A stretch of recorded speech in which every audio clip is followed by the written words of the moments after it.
Hi students, നമ്മൾ ഈ വീഡിയോയ്ക്കകത്ത് discuss ചെയ്യാൻ പോകുന്നത് എക്സാം CMA ഫൈനലിൻ്റെ ഡയറക്റ്റ് ടാക്സ് എക്സാമിന് റെഗുലറായിട്ട് ചോദിക്കുന്ന ഒരു ഏരിയയാണ് assessment of religious and charitable trust. എല്ലാ ടേം ഓഫ് എക്സാമിനും അത്യാവശ്യം നല്ല മാർക്കിന് തന്നെ ചോദിക്കുന്ന ഒരു ഏരിയയാണ്. വളരെ കുറച്ച് കാര്യങ്ങളെ ഇതുമായിട്ട് ബന്ധപ്പെടുത്തി നമുക്ക് പഠിക്കാനുള്ളൂ. പക്ഷേ അതെല്ലാം ഇമ്പോർട്ടൻ്റ് ആണ്. കുറച്ചധികം പ്രോബ്ലംസ് നമുക്ക് വർക്കൗട്ട് ചെയ്യാനുണ്ട്. നോർമൽ ടാക്സ് സ്ലാബ് അനുസരിച്ച് തന്നെയാണ് ഈ പറയുന്ന റിലീജിയസോ അല്ലെങ്കിൽ ചാരിറ്റബിൾ ആയിട്ടുള്ള ട്രസ്റ്റ് എന്ത് കൊടുക്കേണ്ടത്, ടാക്സ് അടയ്ക്കേണ്ടത്. പക്ഷേ അവർ ടാക്സ് കാൽക്കുലേറ്റ് ചെയ്യുമ്പം കുറച്ച് കാര്യങ്ങളും കൂടെ നമ്മളൊന്ന് ശ്രദ്ധിക്കണം. അത് ഇപ്പോൾ ബേസിക്കലി അതിൻ്റെ ഒരു ബേസിക് ഫോർമാറ്റ് പറയുകയാണെങ്കിൽ എത്രയാണോ അവർക്ക്, അതായത് ചാരിറ്റബിൾ ഓർ റിലീജിയസ് ട്രസ്റ്റ് ആയതുകൊണ്ട് അവർക്ക് ഈ പറയുന്ന പോലെ റവന്യൂ എന്ന് പറയുന്ന ടേം അല്ല അവർ യൂസ് ചെയ്യണേ. അവർ പറയുന്നത് സോഴ്സും അപ്ലിക്കേഷനുമാണ്. ദാറ്റ് മീൻസ് അവർ ഏതൊക്കെ രീതിയിലാണോ അവർക്ക് എമൗണ്ട് കിട്ടുന്നത്, മനസ്സിലായി, അതിനെ നമ്മൾ സോഴ്സ് ആയിട്ടാണ് ട്രീറ്റ് ചെയ്യുന്നത്. അത് ഏതൊക്കെ രീതിയിലാണോ ചിലവാക്കുന്നത് അതിനെ അവർ അപ്ലിക്കേഷൻ എന്നാണ് ട്രീറ്റ് ചെയ്യുന്നത്. സോ ഈ സോഴ്സിൽ നിന്ന് അപ്ലിക്കേഷൻ മൈനസ് ചെയ്ത് ബാലൻസ് എമൗണ്ട് എത്രയാണോ അതിന് ടാക്സ് കൊടുക്കണം. മനസ്സിലായി? ഓക്കെ, ബേസിക് ആയിട്ടുള്ള ഒരു ഇൻഫർമേഷൻ തരാൻ വേണ്ടിയിട്ടാണ് ഞാൻ പറഞ്ഞത്. അതിനെല്ലാം നമുക്ക് ഡീറ്റെയിൽ ആയിട്ട് പഠിക്കാനുണ്ട്. സോ 100 രൂപയാണ് ഒരു റിലീജിയസ് അല്ലെങ്കിൽ ഒരു ചാരിറ്റബിൾ ട്രസ്റ്റിന് കിട്ടുന്നതെങ്കിൽ ഓക്കെ, ഇവിടെ ഒരു 15% റിഡക്ഷൻ നമുക്ക് പറയുന്നുണ്ട്. അതായത് അക്യുമുലേറ്റ് ചെയ്ത് എടുത്തു വയ്ക്കാം, അതിനെ ചെലവാക്കണം എന്ന് നിർബന്ധമില്ല. മനസ്സിലായി? ദാറ്റ് മീൻസ് 100 രൂപ കിട്ടിയാൽ 15 രൂപ ഈ പറയുന്ന ചാരിറ്റബിളോ റിലീജിയസ് ആയിട്ടുള്ള ട്രസ്റ്റിന് എടുത്തു വയ്ക്കാം. ബാക്കി 85 രൂപയിൽ എത്ര രൂപയാണോ അപ്ലിക്കേഷൻ ആയിട്ട് പോകുന്നത്, ആ അപ്ലിക്കേഷൻ ആയിട്ട് പോകുമ്പോൾ ശ്രദ്ധിക്കേണ്ട ഒരു കാര്യം എന്താണെന്നറിയാമോ, ആ അപ്ലിക്കേഷൻ ചെയ്യേണ്ടത് അല്ലെങ്കിൽ ഈ പറയുന്ന എമൗണ്ട് ചെലവാക്കേണ്ടത് ഏത് പർപ്പസിനാണോ ഈ പറയുന്ന ചാരിറ്റബിൾ ട്രസ്റ്റ് അല്ലെങ്കിൽ ഈ പറയുന്ന ട്രസ്റ്റ് ഏത് പർപ്പസിന് വേണ്ടിയിട്ടാണോ രജിസ്റ്റർ ചെയ്തിരിക്കുന്നത് ആ പർപ്പസിന് വേണ്ടി മാത്രം നമുക്ക് എന്തുണ്ടായിരിക്കണം, അപ്ലിക്കേഷൻസ് പോകണം. ഓക്കെ, അങ്ങനെയാണെങ്കിൽ ബാലൻസ് എമൗണ്ട് എത്രയാണോ അതിന് നമ്മൾ ടാക്സ് കൊടുത്താൽ മതി. സിറ്റുവേഷൻ മനസ്സിലായല്ലോ? എങ്ങനെയായിരുന്നു? ഇപ്പോൾ 100 രൂപ കിട്ടുകയാണ്, ആ 100 രൂപയിൽ 15% നമുക്ക് അക്യുമുലേറ്റ് ചെയ്ത് എടുത്തു വയ്ക്കാം. ബാക്കി 85 രൂപയിൽ 70 രൂപ മാത്രമാണ് ചിലവാക്കിയിട്ടുള്ളതെങ്കിൽ ബാക്കി 15 രൂപ വരും. ആ 15-ന് നമ്മൾ ഈ പഠിച്ച ടാക്സ് സ്ലാബ് അനുസരിച്ച്, ദാറ്റ് മീൻസ് അപ് ടു 2.5 ലാഖിൽ ആ പറയുന്ന ടാക്സ് സ്ലാബ് അനുസരിച്ച് നമ്മൾ എന്ത് കൊടുക്കേണ്ടി വരും, ടാക്സ് കൊടുക്കേണ്ടി വരും. സിറ്റുവേഷൻ മനസ്സിലായി? സോ കുറേ തിയറി ഏരിയ ഉണ്ട് അതിനകത്ത്. എന്തൊക്കെയാണ് റിലീജിയസ് പർപ്പസ്, എന്തൊക്കെയാണ് ചാരിറ്റബിൾ പർപ്പസ്, എന്തൊക്കെയാണ് ലോഫുൾ പർപ്പസ്. നമ്മൾ ആ തിയറി ഏരിയ നിങ്ങളൊന്ന് വായിച്ചു നോക്കിയാൽ മതി. അത് ഇമ്പോർട്ടൻ്റ് ആണോ എന്ന് ചോദിച്ചാൽ നമുക്ക് ഈ പറയുന്ന പോലെ ക്വസ്റ്റിനകത്ത് അത് കയറി വരാറില്ല. ഈ ഫോർമാറ്റ് മാത്രം നിങ്ങളൊന്ന് ഓർത്താൽ മാത്രം മതി. മനസ്സിലായി? പക്ഷേ നമുക്കെല്ലാം ഡിസ്കസ് ചെയ്യണം. നോക്കി, ഇതുണ്ടോ, the income from a religious or a charitable trust or institution is exempt from tax under section 11. So section ഓർത്തിരുന്നോട്ടെ, സെക്ഷൻ 11 പ്രകാരം ഏതാ, income of a religious or charitable trust exempted ആണ്. മനസ്സിലായോ? Trust must be created in accordance with the law for charitable purpose. ഏതിന് വേണ്ടിയിട്ടായിരിക്കണം? Charitable പർപ്പസിന് വേണ്ടിയിട്ടായിരിക്കണം. അത് ഓരോന്നും എന്താണെന്ന് നമ്മളോട് പറയുന്നുണ്ട്, നമുക്ക് ഡിസ്കസ് ചെയ്യാം. നമുക്ക് ഈ പറയുന്ന 4 സെക്ഷൻസ് ആണ് നമുക്ക് പഠിക്കാനുള്ളത്. Section 11, section 12A and section 13. അതായത് first one, exemption of income from property held in trust or other legal obligation for a religious or charitable purpose holy. എന്താണ്? നമുക്ക് ആ പ്രോപ്പർട്ടിയിൽ, അതായത് trust must be a property എന്നാണ് പറയുന്നത്. Trust ഒരു property hold ചെയ്യണം, ഇൻകം ജനറേറ്റ് ചെയ്യുന്ന ഒരു പ്രോപ്പർട്ടി ഹോൾഡ് ചെയ്യണം.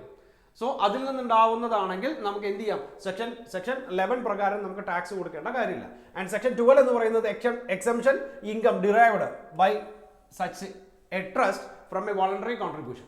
അതായത് ഈ പറയുന്ന ട്രസ്റ്റിന് സോഴ്സ് ഓഫ് ഇൻകം ഉണ്ടാവുന്നത് വോളണ്ടറി കോൺട്രിബ്യൂഷൻ ആണെങ്കിൽ അതിന് നമ്മൾ എന്ത് കൊടുക്കേണ്ട കാര്യമില്ല, ടാക്സ് പേ ചെയ്യേണ്ട ആവശ്യമില്ല. മനസ്സിലായി? ആൻഡ് ദ തേർഡ് വൺ, എയും condition relating to the registration of trust. രജിസ്ട്രേഷനെ കുറിച്ചാണ് പറയുന്നത്. 13 എന്ന് പറയുന്നത് withdrawal of exemption. That means already കിട്ടിയിരിക്കുന്ന എക്സംപ്ഷന്റെ വിഡ്രോവലിനെ കുറിച്ചാണ് സെക്ഷൻ 13 പറയുന്നത്. മനസ്സിലായി? ഇതിനകത്ത് ഈ 2 ഏരിയ ആണ് പ്രോബ്ലം ഏരിയയിൽ നമുക്ക് റെഗുലർ ആയിട്ട് ചോദിക്കുന്നത്. ഇത്രയും നാൾ ഓൺലൈൻ ആയതുകൊണ്ട് എനിക്ക് അറിയില്ല. ഓഫ്ലൈൻ എക്സാം ആണെങ്കിൽ എന്തായാലും അറൗണ്ട് ഒരു 10 മാർക്കിൻ്റെ അടുത്ത് തീർച്ചയായിട്ടും ഈ പറയുന്ന റിലീജിയസ് ആൻഡ് ചാരിറ്റബിൾ ട്രസ്റ്റിന്റെ പ്രോബ്ലംസ് നമുക്ക് ചോദിക്കാറുണ്ട്. തിയറി ആയിട്ട് അങ്ങനെ ചോദിച്ച് കണ്ടിട്ടില്ല. ഓക്കെ, പക്ഷെ വളരെ എളുപ്പമാണ്, നമുക്ക് ശ്രദ്ധിച്ചാൽ പെട്ടെന്ന് തന്നെ മനസ്സിലാവും. ഓക്കെ, കണ്ടീഷൻ ഫോർ എക്സംപ്ഷൻ സെക്ഷൻ 11-നകത്താണ് നമ്മൾ ട്രസ്റ്റിന്റെ എക്സംപ്ഷൻസ് പറയുന്നത്. ആ കണ്ടീഷൻ ഫോർ എക്സംപ്ഷൻസ് എന്തൊക്കെയാണെന്ന് വെച്ചാൽ, property must help under a trust. That means ആ ഇൻകം ഉണ്ടാക്കുന്ന പ്രോപ്പർട്ടി ഏതാണോ അത് ആ ട്രസ്റ്റിന്റെ കീഴിലായിരിക്കണം. And the purpose of the trust ഏതായിരിക്കണം, charitable or religious and lawful purposes. അതെന്താണെന്ന് താഴെ പറഞ്ഞിട്ടുണ്ട്. എന്തൊക്കെയാണ് ചാരിറ്റബിൾ പർപ്പസ് എന്നും എന്തൊക്കെയാണ് റിലീജിയസ് പർപ്പസ് എന്നും എന്തൊക്കെയാണ് ലോഫുൾ പർപ്പസസ് എന്നും താഴെ നിങ്ങൾക്ക് കൊടുത്തിട്ടുണ്ട്. മനസ്സിലായി? And the registration of the trust must B registered. Trust എന്ത് ചെയ്തിരിക്കണം, രജിസ്റ്റർ ചെയ്തിരിക്കണം. അത് ഈ പറയുന്ന സെക്ഷൻസിന്റെ 12 13 സോറി 12 എയും എയും അതിനകത്ത് നമുക്ക് സ്പെസിഫൈ ചെയ്ത് പറഞ്ഞിട്ടുണ്ട്. നമുക്ക് അവിടെ എത്തുമ്പോൾ നമുക്ക് നോക്കാം. കണ്ടോ, condition relating to registration of trust and audit of accounts എന്ത് ചെയ്തിരിക്കണം? ഈ പറഞ്ഞിരിക്കുന്നത് പോലെ ബിഫോർ ക്ലെയിമിംഗ് എക്സംഷൻ നമുക്ക് ഏത് കയറി വരികയാണെങ്കിൽ സീലിംഗ് ലിമിറ്റഡിനേക്കാൾ കൂടുതൽ ഇൻകം കയറി വരികയാണെങ്കിൽ അവിടെ ഓഡിറ്റ് ചെയ്തിരിക്കണം. And the application of income നമ്മൾ ഈ പറഞ്ഞതുപോലെ എക്സംപ്റ്റഡ് ആണ്, ഇൻകം കിട്ടുന്നതിനകത്ത് എക്സംപ്റ്റഡ് ആണ്. പക്ഷേ ആ അപ്ലിക്കേഷൻ ഓഫ് ഇൻകം എന്ന് പറയുന്നതിന് പ്രാധാന്യമുണ്ട്. അത് ഏതിനു വേണ്ടി ചെലവാക്കണം എന്നാണ് പറഞ്ഞിരിക്കുന്നത്. കേട്ടോ, income must be applied for the purpose of the trust. ഏത് പർപ്പസിലാണോ നിങ്ങൾ രജിസ്റ്റർ ചെയ്തിരിക്കുന്നത്, ഓക്കെ, ആ പർപ്പസിന് വേണ്ടി മാത്രം ചെലവാക്കണം. അതിനെയാണ് നമ്മൾ അപ്ലിക്കേഷൻ എന്ന് പറയുന്നത്. അതിനകത്ത് ശ്രദ്ധിക്കാനുള്ള ഒരു കാര്യം എന്താണെന്നറിയാമോ? നോക്കേ, any amount creditor or paid to any other trust or institution registered under section 12A. അതായത് ഒരു ട്രസ്റ്റ് വേറൊരു ട്രസ്റ്റിന് കൊടുക്കുക, being contribution with a specific direction that they shall form part of a corpus of the trust or institution shall not be treated as the application of income for charitable or religious purposes. That means examiner അല്ലെങ്കിൽ problem ഏരിയയിൽ ചോദിക്കുന്നതാണ്, ഒരു trust വേറൊരു ട്രസ്റ്റിന്റെ specific പർപ്പസിന് വേണ്ടിയിട്ട് ഒരു corpus donation കൊടുക്കുകയാണെങ്കിൽ അത് ഈ കൊടുക്കുന്ന ട്രസ്റ്റിന്റെ എന്തായിട്ട് ട്രീറ്റ് ചെയ്യാൻ പാടില്ല, അപ്ലിക്കേഷൻ ആയിട്ട് ട്രീറ്റ് ചെയ്യാൻ പാടില്ല. മനസ്സിലായോ? സോ ഇൻകം കാൽക്കുലേറ്റ് ചെയ്യണം, സോഴ്സ് കാൽക്കുലേറ്റ് ചെയ്യണം. ആ സോഴ്സ് കാൽക്കുലേറ്റ് ചെയ്യുന്നതിനകത്ത് കുറച്ച് കാര്യങ്ങൾ എക്സെപ്റ്റഡ് ആണെന്ന് നമ്മൾ പറഞ്ഞു.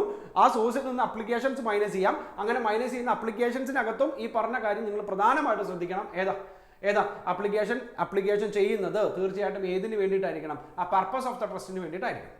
അതിനകത്ത് ശ്രദ്ധിക്കാനുള്ള ഒരു കാര്യം, ഒരു ട്രസ്റ്റ് വേറൊരു ട്രസ്റ്റിന് കോൺട്രിബ്യൂഷൻ കൊടുക്കുന്നതുകൊണ്ട് കുഴപ്പമില്ല. പക്ഷെ അതൊരു കോർപ്പസ് ഡൊണേഷൻ ആണെങ്കിൽ ഓക്കെ, അതിനെ ആ കോർപ്പസ് ഡൊണേഷനെ നമുക്ക് എന്തായിട്ട് ട്രീറ്റ് ചെയ്യാൻ പാടില്ല? അപ്ലിക്കേഷൻ ആയിട്ട് ട്രീറ്റ് ചെയ്യാൻ പാടില്ല. Okay, and the return of income tax return required to be furnished. അതായത് ഈ പറയുന്നത് പോലെ എക്സംപ്ഷൻ കിട്ടണമെങ്കിൽ നിർബന്ധമായിട്ടും എന്ത് സബ്മിറ്റ് ചെയ്തിരിക്കണം? റിട്ടേൺ സബ്മിറ്റ് ചെയ്തിരിക്കണം. The additional condition for the charitable trust created after 1/4/1962. Additional condition അല്ല, കോമൺ ആയിട്ട് തന്നെയാണ് പറഞ്ഞത്. നോക്കി, it should not be created with the benefit of any particular religious community or caste.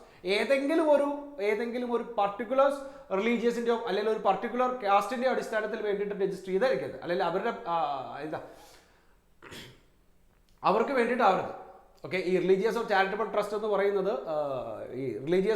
ഏതെങ്കിലും ഒരു സ്പെസിഫിക് റിലീജിയന് വേണ്ടിയിട്ട് മാത്രമായിരിക്കരുത്. And no part of the income should be apply directly or indirectly for the benefit of the settler or other specified person.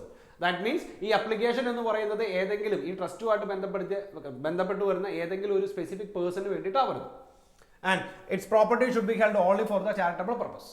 മനസ്സിലായി? ആ property എന്ന് പറയുന്നത് holy four ഏത് പർപ്പസിന് വേണ്ടിയിട്ടായിരിക്കണം? ചാരിറ്റബിൾ പർപ്പസിന് വേണ്ടിയിട്ടായിരിക്കണം. സോ ഇത്രയും കാര്യങ്ങളാണ് നമുക്ക് ഈ ഇതിൻ്റെ ഒരു ബേസ് എന്നുള്ള രീതിയിൽ പഠിക്കാനുള്ളത്. അത് പ്രധാനമായിട്ടും അതിനകത്ത് ഓർത്തിരിക്കാനുള്ള ഒരു കാര്യമാണ് നമ്മൾ ആ കോർപ്പസ് ഡൊണേഷൻ്റെ കേസ് പറഞ്ഞത്. സോ സെക്ഷൻ 11 പ്രകാരം നിങ്ങൾക്ക് എന്ത് കിട്ടും? എക്സംഷൻ കിട്ടും. കിട്ടുന്നതിനെ കുറിച്ചാണ് നമ്മൾ ഈ പറഞ്ഞ ഡിസ്കസ് ചെയ്തുകൊണ്ടിരുന്നത്. ഓക്കെ, അത് എന്തൊക്കെയാണ്? ഓഡിറ്റ് ചെയ്യണം, പ്രോപ്പറായിട്ട് റിട്ടേൺ സബ്മിറ്റ് ചെയ്യണം, അങ്ങനെ ഓരോ കാര്യങ്ങളും നമ്മൾ പറഞ്ഞായിരുന്നു. ഓക്കെ,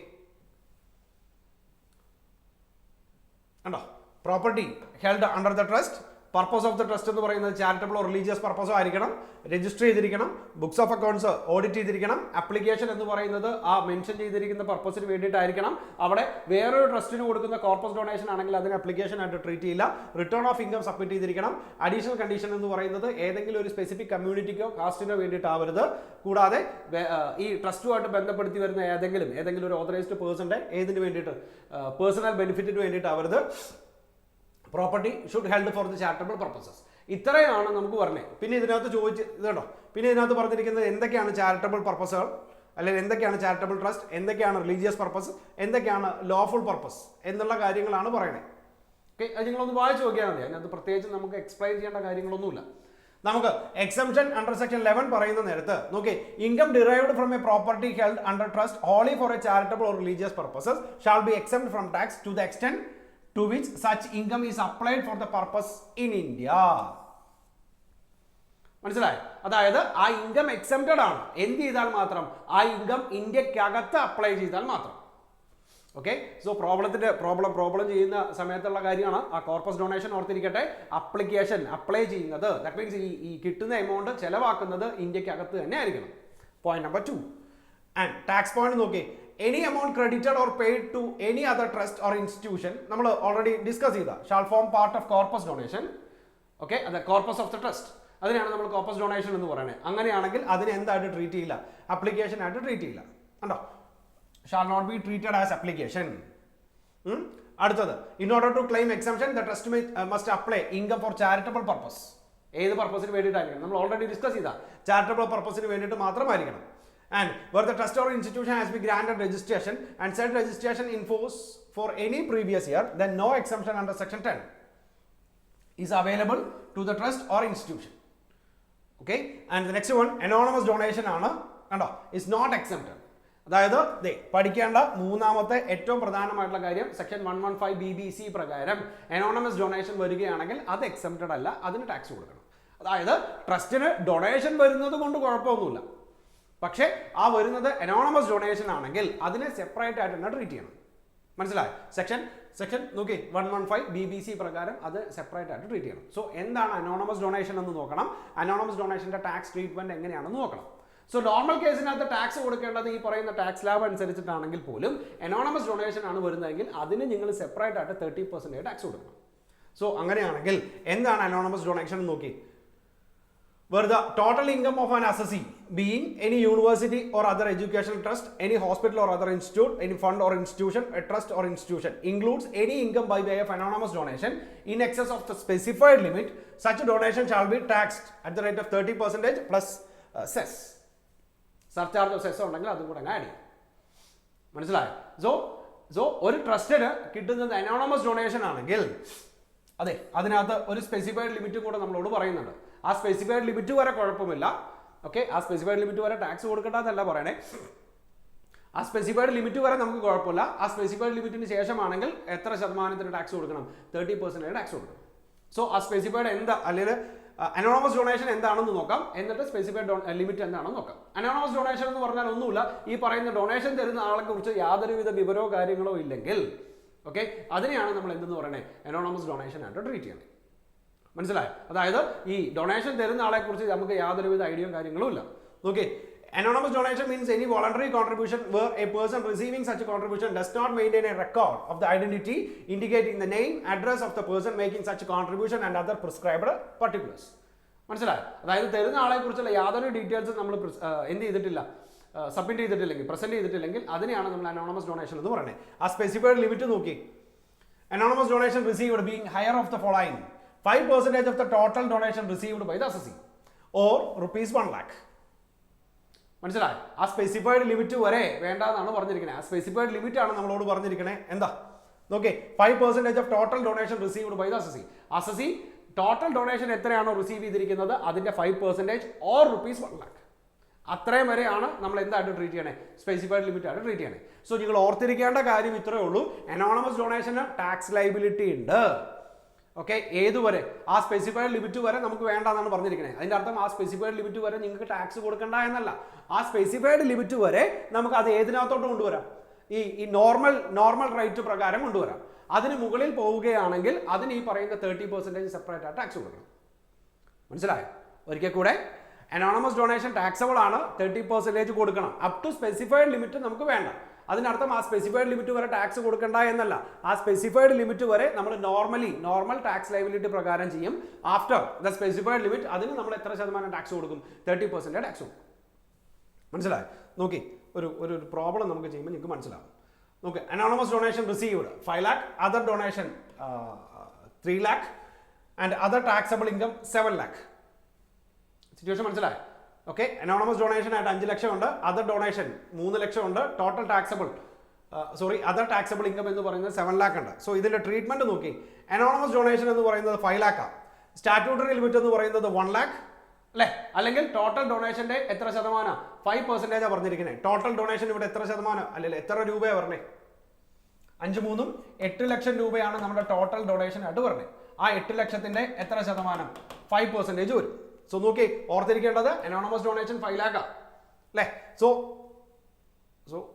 കണ്ടോ, 1 lakh or 5% ഓഫ് ടോട്ടൽ ഡൊണേഷൻ 40,000. സോ നമുക്ക് എത്ര നോക്കാം, 1 ലക്ഷം രൂപ വേണ്ട, ബാലൻസ് 4 ലക്ഷം രൂപ വരും. ആ 4 ലക്ഷത്തിന് 30% നമ്മൾ ടാക്സ് കൊടുക്കണം.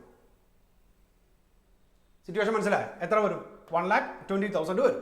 ഇനി അതർ ഇൻകംസ് നോക്കി, അതർ ഇൻകംസ് നോക്കുന്ന നേരത്ത് ശ്രദ്ധിക്കണേ, നോക്കി അതർ ഡൊണേഷൻ 3 lakh വരും അല്ലെ, അതർ ടാക്സബിൾ ഇൻകം എന്ന് പറയുന്നത് 7 lakh വരും. സോ നമുക്ക് പ്രോബ്ലം ചെയ്യുന്ന നേരത്ത് ഇത് കണ്ടോ, അതർ ഡൊണേഷൻ അല്ലെങ്കിൽ അതർ ഇൻകം 10 lakh ഉണ്ട്, കൂടാതെ ആഡ് അനോണമസ് ഡൊണേഷൻ 1 ലക്ഷം. അതാണ് ഞാൻ ഓൾറെഡി പറഞ്ഞേ, അനോണമസ് ഡൊണേഷൻസിനകത്ത് ആ സ്പെസിഫൈഡ് ലിമിറ്റ് വരെ ടാക്സ് കൊടുക്കണ്ട എന്നല്ല, അവിടെ എക്സംഷൻ കിട്ടുന്ന സ്പെസിഫൈഡ് ലിമിറ്റ് നമ്മൾ ഏതിന്റെ കൂട്ടത്തിൽ, നോർമൽ ഇൻകത്തിന്റെ കൂട്ടത്തിൽ ആഡ് ചെയ്തിട്ട് അതിന് ടാക്സ് കൊടുക്കണം, ടാക്സ് ലാബ് അനുസരിച്ച്. സ്പെസിഫൈഡ് ലിമിറ്റിന് മുകളിൽ പോവുകയാണെങ്കിൽ 30% ടാക്സ് കൊടുക്കണം. മനസ്സിലായി? സോ ഇവിടെ നോക്കി 5 ലക്ഷമാണ് അനോണമസ് ഡൊണേഷൻ, അതിന്റെ ലിമിറ്റ് എന്ന് പറയുന്നത് 1 lakh or 5% ഓഫ് total donation which ever is higher. So നോക്കി 1 lakh ആണ്, 1 lakh നമ്മൾ മൈനസ് ചെയ്തു, ബാലൻസ് 4 lakh വരും. ആ 4 lakhന്റെ 30%, സോറി, ആ 4 lakhന്റെ 30% 1,20,000 വരും. ഇനി അതർ ഇൻകം ആയിട്ട് ടോട്ടൽ 10 lakh കിടപ്പുണ്ട്, ആ 10 lakhന്റെ കൂടെ 5 ലക്ഷത്തിൽ നിന്ന് മൈനസ് ചെയ്ത, എക്സെപ്റ്റ് ചെയ്ത 1 ലക്ഷം രൂപ ആഡ് ചെയ്തു, 11 ലക്ഷം രൂപ വരും. കണ്ടോ, ആ 11 ലക്ഷത്തിന് ടാക്സ് ലാബ് അനുസരിച്ച് 1,42,500 വരും. എങ്ങനെയാ? അപ് ടു 2.5 lakh നിൽ അല്ലെ, 2.5 to 5 എത്ര ശതമാനം? 5% വരും, 12,500. അടുത്ത 5 lakhന് 20%, സോ 1 lakh വരും. പിന്നെയും 1 lakh ഉണ്ട്, അതിന്റെ 30%. മനസ്സിലായാലോ? അതിന്റെ 30%.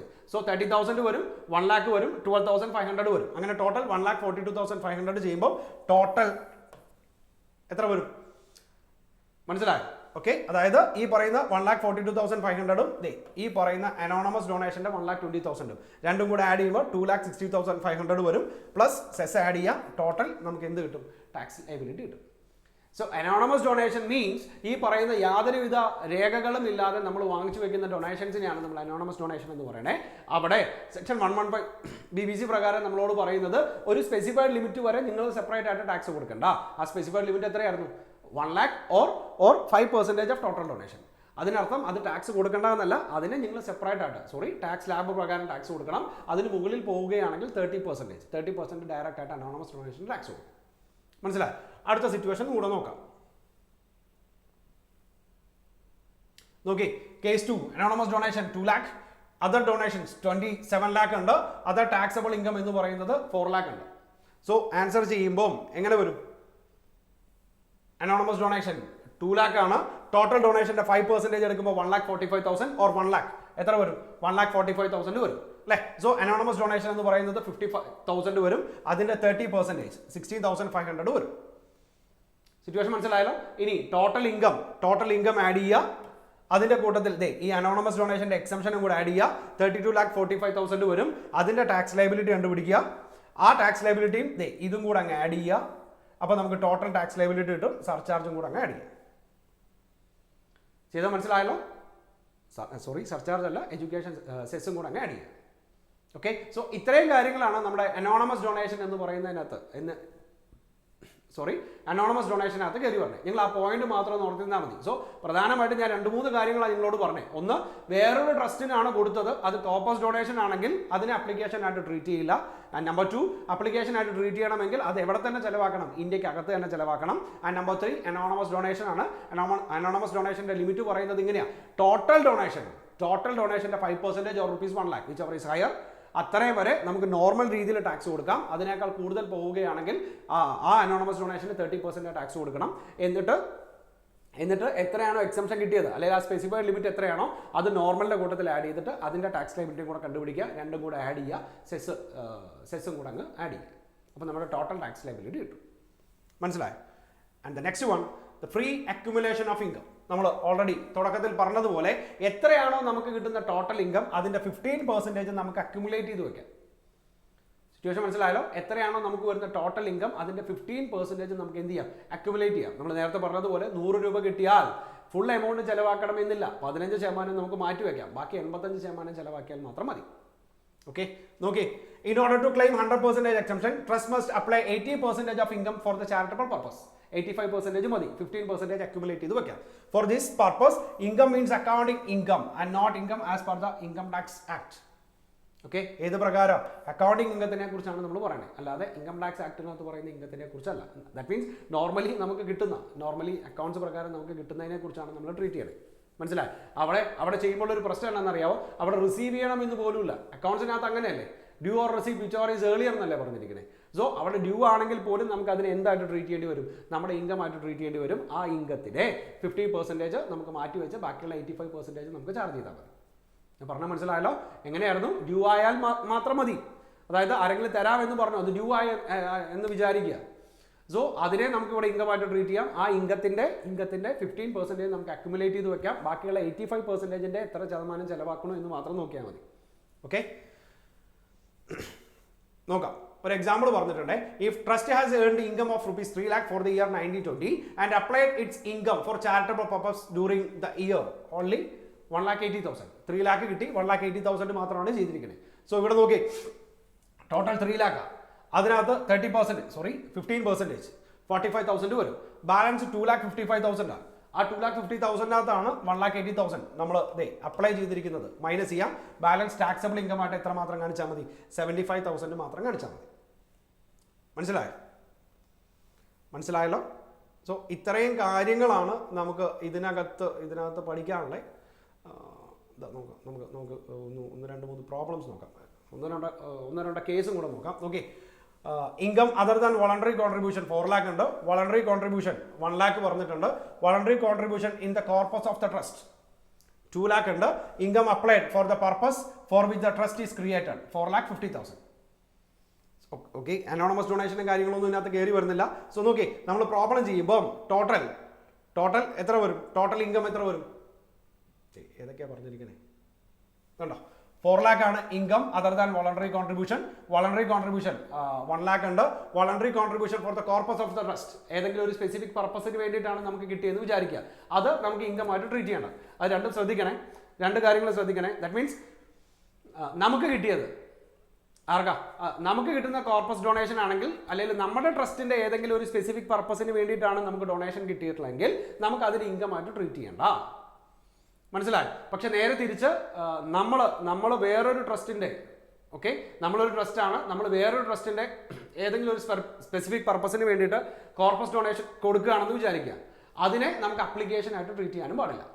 ഓക്കെ, സോ നമുക്ക് കിട്ടുവാണെങ്കിൽ അതിനെ നമുക്ക് ഇൻകം ആയിട്ട് ട്രീറ്റ് ചെയ്യേണ്ട. നമ്മൾ കൊടുക്കുകയാണെങ്കിൽ അതിനെ നമുക്ക് അപ്ലിക്കേഷൻ ആയിട്ട് ട്രീറ്റ് ചെയ്യാനും പാടില്ല. അത് എന്തുകൊണ്ടാണെന്ന് നമുക്ക് അടുത്ത വീഡിയോയിൽ പറയാം. അതിന്റെ ടാക്സിന്റെ പ്രൊസീജിയറും കൂടെ പറയാം. സോ ഇവിടെ ടോട്ടൽ ഇൻകം എന്ന് പറയുന്നത് എത്ര വരും? 5 lakh വരും അല്ലേ? ആ 5 lakhന്റെ 15% 75,000 വരും. സോ ബാലൻസ് 4,25,000 വരും. എത്രയാണ് നോക്കട്ടെ എത്രയാ ചെലവാക്കണേ? 4,50,000 rupees ആണ് ചെലവാക്കണേ. 4,25,000 4,50,000 ആണ് ചെലവാക്കണേ. സോ നമുക്ക് എന്ത് വേണ്ട? ടാക്സ് ലയബിലിറ്റി ഇല്ല. ആൻഡ് ദ സെക്കൻഡ് വൺ, രണ്ടാമത്തെ കേസ് നമ്പർ 2, 5,80,000. ഇത് അഗൈൻ കോർപ്പസ് ഡൊണേഷൻ ആണ്, നമുക്കത് വേണ്ട. 4,93,000 ചെലവാക്കുന്നുണ്ട്. സോ ടോട്ടൽ 5,80,000 വരും. ആ 5,80,000 15% 87,000 കഴിഞ്ഞാൽ ബാക്കി 4,93,000 ആണ്. സോ നമുക്ക് അവിടെ ടാക്സ് ലയബിലിറ്റി ഇല്ല. അടുത്തത് third one, 15,000 2 lakh, 15 lakh 2 lakh, അങ്ങനെ ടോട്ടൽ 17 lakh വരും. ആകെ ചെലവാക്കിയിരിക്കുന്നത് അപ്ലൈ ചെയ്തിരിക്കുന്ന 2 ലക്ഷം മാത്രമാണ്. സോ 17 lakh വരും. അതിന്റെ 15% എന്ന് പറയുമ്പോൾ 2,55,000 വരും അല്ലെ? ബാലൻസ് എത്രയാ? 40,45,000 വരും. ആ 40,45,000 ആകെ കൂടെ അപ്ലൈ ചെയ്തിരിക്കുന്നത് 2 lakh മാത്രമാണ്. അങ്ങനെ വരുന്ന നേരത്ത് ടോട്ടൽ ഇൻകം എന്ന് പറയുന്നത് എത്ര വരും? 2,45,000 വരും. മനസ്സിലായല്ലോ? ബാക്കിയുള്ള കാര്യങ്ങൾ നമുക്ക് അടുത്ത വീഡിയോ ഒക്കെ ഡിസ്കസ് ചെയ്യാം. സോ പറഞ്ഞ കാര്യങ്ങൾ, ശ്രദ്ധിക്കേണ്ട കാര്യങ്ങളൊന്നും കൂടെ, നമ്മൾ കോർപ്പസ് ഡൊണേഷൻ കൊടുക്കുകയാണെങ്കിൽ, വേറൊരു ട്രസ്റ്റിന് നമ്മൾ കോർപ്പസ് ഡൊണേഷൻ കൊടുക്കുകയാണെങ്കിൽ അതിന് അപ്ലിക്കേഷൻ ആയിട്ട് ട്രീറ്റ് ചെയ്യേണ്ട കാര്യമില്ല. നമുക്ക് കിട്ടുന്നത് നമ്മുടെ ട്രസ്റ്റിന്റെ ഏതെങ്കിലും ഒരു സ്പെസിഫിക് പർപ്പസിന് വേണ്ടിയിട്ടാണെങ്കിൽ അതിന് ഇൻകം ആയിട്ട് ട്രീറ്റ് ചെയ്യേണ്ട കാര്യമില്ല. ആൻഡ് നമ്പർ 2, അപ്ലിക്കേഷൻ മസ്റ്റ് എവിടെ തന്നെ ആയിരിക്കണം? ഇന്ത്യയിൽ തന്നെ ആയിരിക്കണം. And fourth one, anonymous donation ആണ്. ഈ പറഞ്ഞതുപോലെ 1 lakh or 5% ഓഫ് total donation including anonymous donation അല്ലേ? ആ 5% ഓഫ് ടോട്ടൽ ഡൊണേഷൻ എത്രയാണോ അതാണ് സ്പെസിഫൈഡ് ലിമിറ്റ്. ആ സ്പെസിഫൈഡ് ലിമിറ്റ് വരെ നോർമൽ രീതിയിൽ ടാക്സ് കണ്ടുപിടിക്കണം. മോർ ദാൻ ഈ സ്പെസിഫൈഡ് ലിമിറ്റ് കയറി വരുവാണെങ്കിൽ അതിൻ്റെ 30% ടാക്സ് ലയബിലിറ്റി കണ്ടുപിടിക്കണം. And the next one, application ആണ്. അപ്ലിക്കേഷൻ ചെയ്യുന്ന നേരത്ത് നമുക്കൊരു 15% അക്യുമുലേറ്റ് ചെയ്ത് എടുത്തു വെക്കാം. ബാലൻസിനകത്ത് എത്ര ചിലവാക്കിയെന്ന് മാത്രം നോക്കിയാൽ മതി. ആ ചിലവാക്കിയതിനകത്ത് അല്ലെങ്കിൽ ചിലവാക്കിയതിൻ്റെ ബാക്കി വരികയാണെങ്കിൽ മാത്രമേ നമുക്ക് എന്ത് കൊടുത്താൽ മതി? ടാക്സ് കൊടുത്താൽ മതി കേട്ടോ. ഞാൻ നോക്കട്ടെ, ഒരു 3-4 പ്രോബ്ലം ഞാൻ പറ്റുവാണെങ്കിൽ ഞാൻ ഗ്രൂപ്പിനകത്ത് ഇടാം. അതും കൂടെ ഒന്ന് ചെയ്ത് നോക്കാം. Okay, by.